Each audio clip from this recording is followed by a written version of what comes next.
Hey everyone, how's it going? I hope you're all doing great as always. And in this video, we got yet again more stories from all over the place.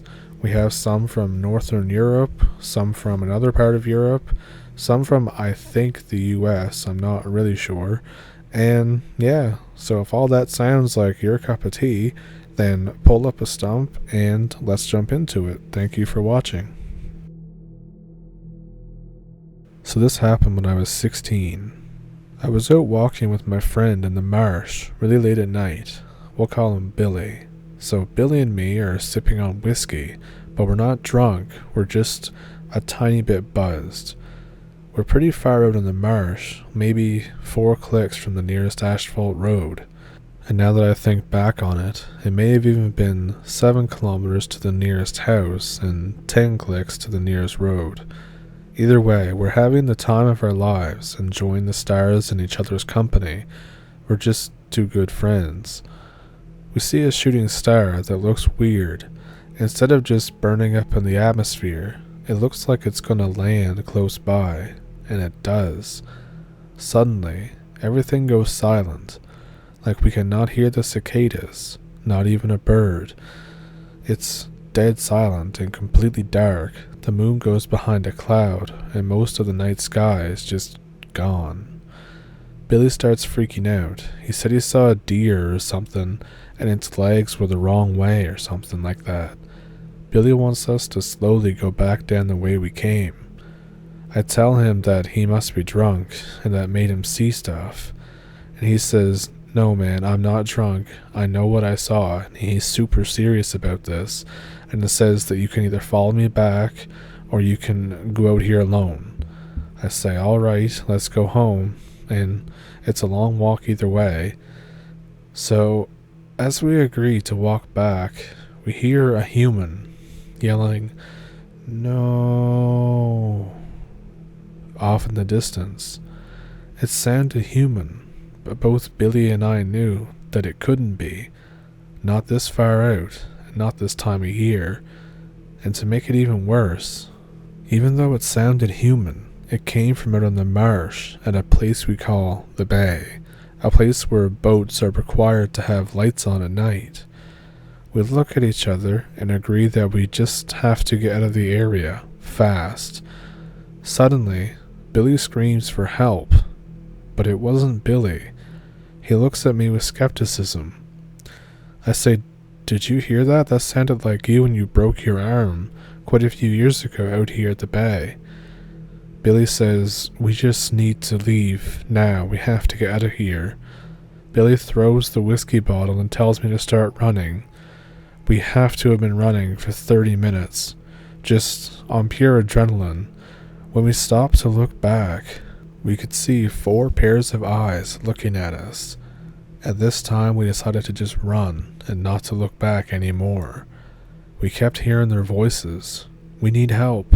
Come quickly." Screams and random sentences being yelled at us from out in the marsh. As we reached the gravel road, we finally slow down and look back.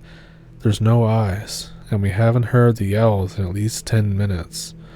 Now, I'm from Northern Europe, and we have a myth about this sort of thing. Apparently, back in the Bronze Age, the people who got sacrificed in the marshes had a risk of not dying, and instead becoming Marsh Men, or women, and they would haunt around in their corpse. But if it's true, it's sort of a thing that has become like the things you tell kids so they don't stay out late at night. But yeah, I think we saw the Marsh Men. So I was visiting the area that my mother's family is from. Her brother and his family still live there. I was about 17 at the time, and I just was bored, so I went wandering outside. It isn't that hot, but then, all of a sudden as I'm walking, it feels like that I'm on the surface of the sun. Everything goes weird and starts to feel sort of 2D. I think I'm having a heat stroke. So I see this small pub, so I go there for a drink of water or just anything. It's pretty much empty, and everything looks really dated. I see two guys sitting at the table talking. They look familiar. I keep looking at them. They notice. Eventually one comes over and they look like they have bad intentions, and they ask why I keep looking at them. Suddenly, I know who they are. They're my two uncles. I say, "It's me," and they say, "Who?" I give them my name and I say, "Your sister's son, it's me." And they start freaking out at me, saying that their sister is only 12. So I say, "Well, these are very definitely not my uncles." And I'm like, "Haha, I'm just pulling a prank, guys. I'm actually a doctor." But since I look so young, they obviously don't believe this, and one looks like he wants to kill me. So I run out of the pub and back to my uncle's house. It's still so hot outside. But when I get back to his place, it's suddenly not hot anymore. Now I have a peculiar first name, one that no one calls me by it except for myself and my mother, and everyone else just uses a shorthand version, like you would John for Jonathan, except, again, my name is Rare. I haven't seen my uncle since I was super young, so we sit out back in his backyard talking, and he accidentally calls me by my full first name, and he grimaces at it, and I ask what's wrong with it.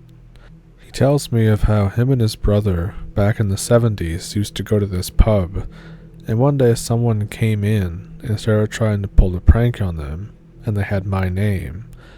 When they chased him out of the pub, he totally disappeared. My mother happened to overhear him telling this story to their parents that same night, and my mother fell in love with the name, but to him it was cursed.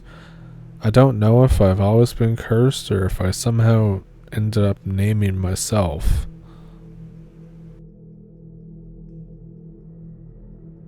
So in my early 20s, I was dating this girl who was kinda crazy.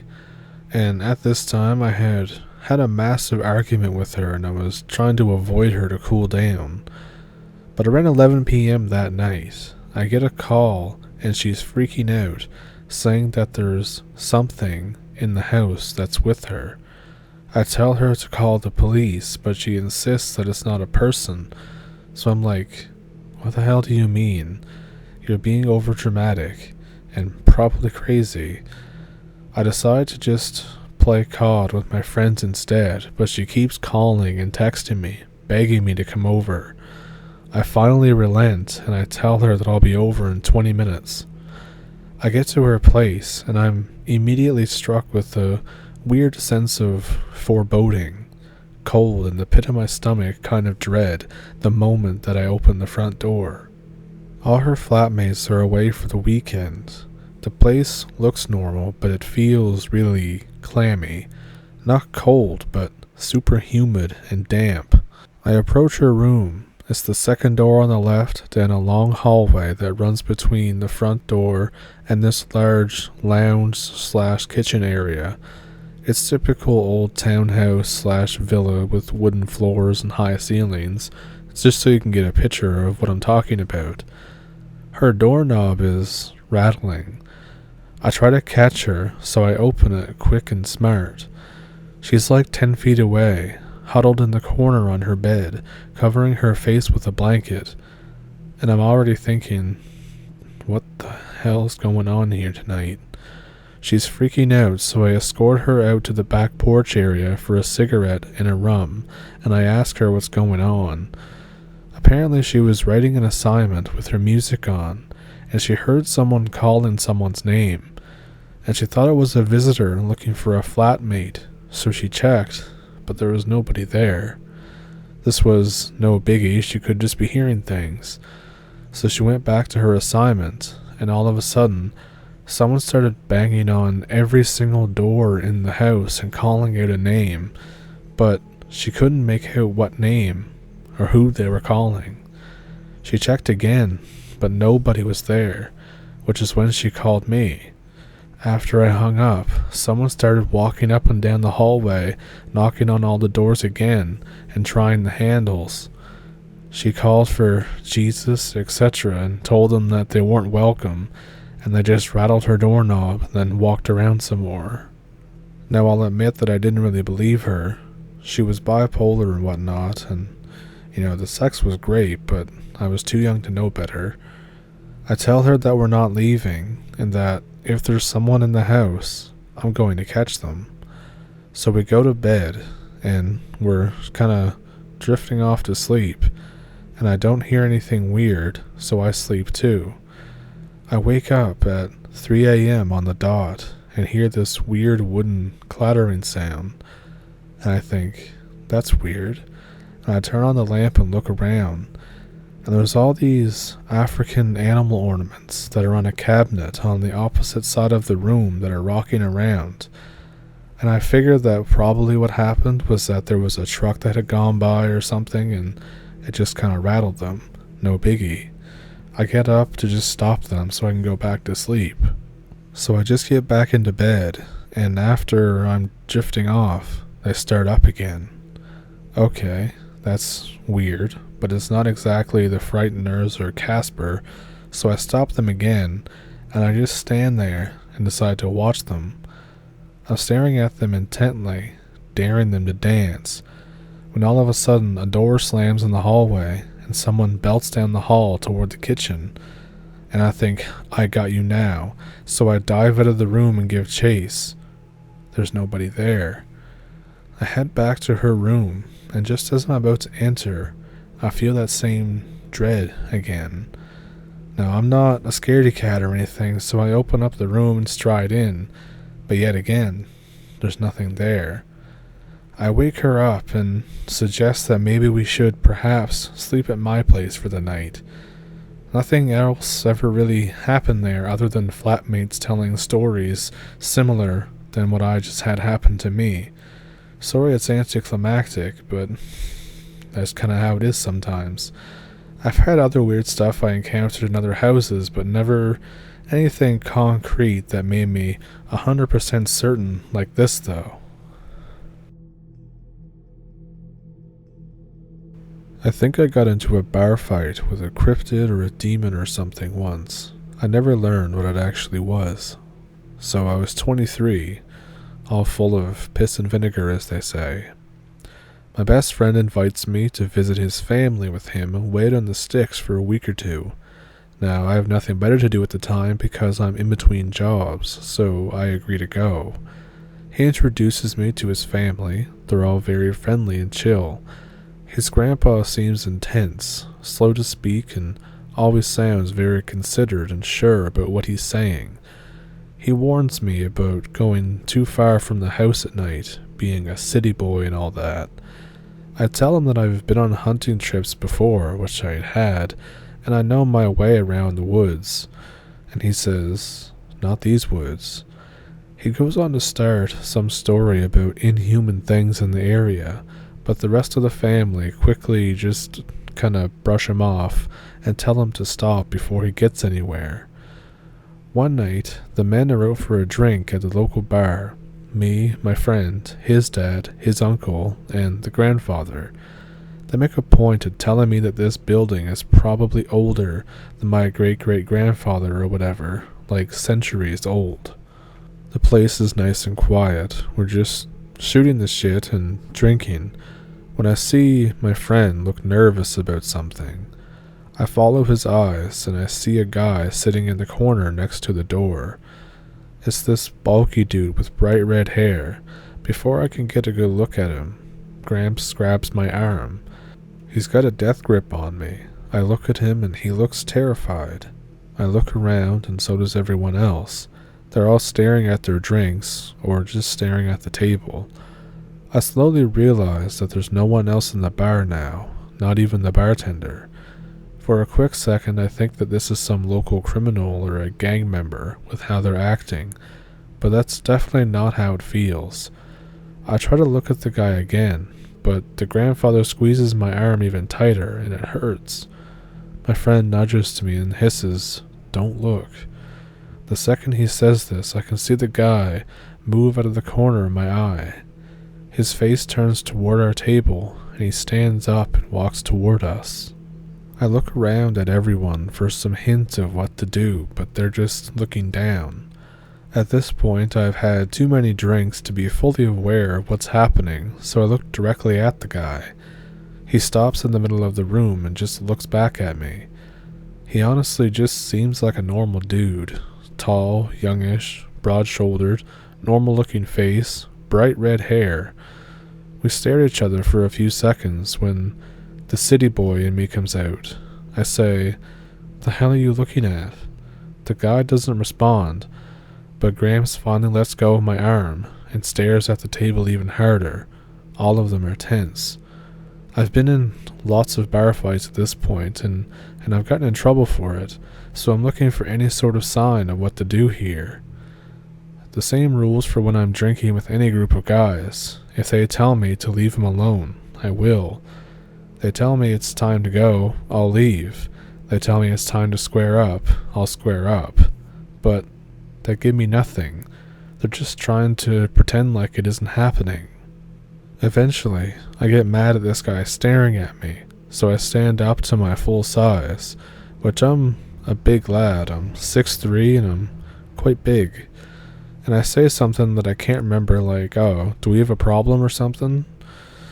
I try to square up to the guy, but I suddenly tap into the weird vibe that the other guys are feeling. I suddenly realize that this guy is not the slightest bit normal, maybe not even human. His eyes don't seem weird in color or anything, but the way he's looking at me isn't right. Suddenly, I'm really scared, and I retreat back into how I was raised. Do not back down from anyone. So on the inside, I'm terrified, but I say, "It's time to leave," or whatever, but he doesn't move. He just keeps staring at me. I raise my hand to punch him, and then suddenly he grabs my wrist in one hand. It burns like he's got acid on his skin or something. It takes this long for me to realize that I'm still holding my beer in my other hand. I smash it against this thing's head and just roar at him, more in pain than in anger. He lets go of me and silently just turns away. I can't see what damage I've done, if any. Then he just walks away nonchalantly out the door like nothing happened. I notice the barman coming out of the back room. Then my friend and his family are all over me, grabbing my arms and shoulders and asking if I'm okay. I tell them that I'm fine, I just need another drink, but on the inside, I'm shaking. I have no idea what just happened. We go home and keep drinking, and we stay up till the sunrise playing cards and telling stories, even the old man. I appreciated this because I definitely wasn't going to be sleeping that night. I feel like maybe that was the point. Nobody brings up what happened, but for the rest of the visit, it's like I'm everyone's best friend. I get the feeling that I did the right thing. My friend still won't talk to me about what happened that night. He says, "It doesn't matter now, and it's better that you don't know." Normally, I would just believe that this was a regular bar fight and that the guy was some kind of bully, but where he grabbed my wrist, it's numb. Completely numb. I went to a doctor about it even, and he poked it with a pin a few times, and he said that it's synonymous with a mild stroke. So, I'm pretty sure I screwed with something that I really shouldn't have, but I somehow, by sheer luck, just came out on top. Everyone else just chooses to ignore this whole thing, but didn't think to tell me before we went to the pub. Even now, I'm scratching my wrist and it's completely numb for a few inches below my right hand. There's no scars or anything, it's just numb to the touch. I told my girlfriend about it, and she's in the habit that she'll dig her nails into it as hard as she can, and I just feel nothing. It's really weird. So, what did you think of those stories? Let me know which one was your favorite one down in the comments. For me, it was the Marsh Men. I love hearing stories from Europe because there's such a rich history there, especially with all the cryptids and all that stuff that I'm into. So, If you liked it, then like and subscribe and all that great stuff. There's links to support the channel in the description if you want to do that. And yeah, thank you for pulling up a stump, and I will see you in the next one. Thank you for watching.